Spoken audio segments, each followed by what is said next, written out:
আসসালামু আলাইকুম ভাইয়েরা, কেমন আছেন সবাই?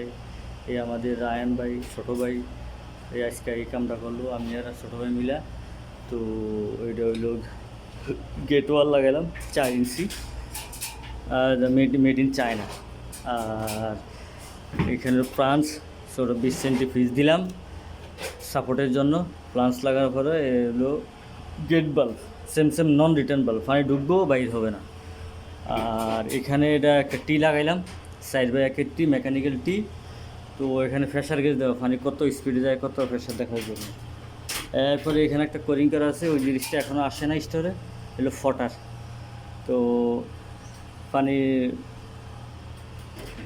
3 থেকে 4 মাস পর পর পানিগুলো রিলিজ চেঞ্জ করতে হয়, নাহলে পানির ভিতরে লাল হয়ে জং ধরে। এই জন্য পানি রিলিজ করার জন্য এই একটা ড্রেন বাল্ব দিলাম, 4x1 মেকানিক্যাল টি।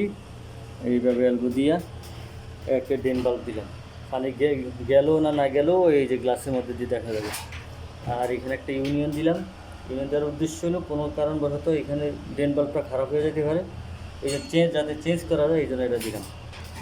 এই হলো আমাদের আজকের কাজ।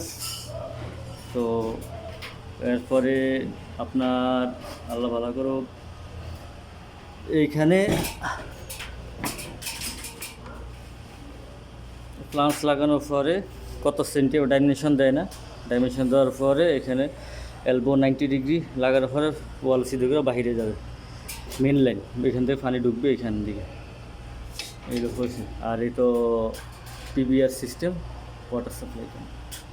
ওকে, কেমন হলো আমাদের কাজ কমেন্ট বক্সে জানাবেন, আমাদের রায়ান ভাইকে সাপোর্ট দিবেন। এই আর কি। ওকে, এই যে আমাদের রায়ান মোয়াল্লেম ছোটো ভাই ওস্তাদ। ওকে, সালাম আলাইকুম।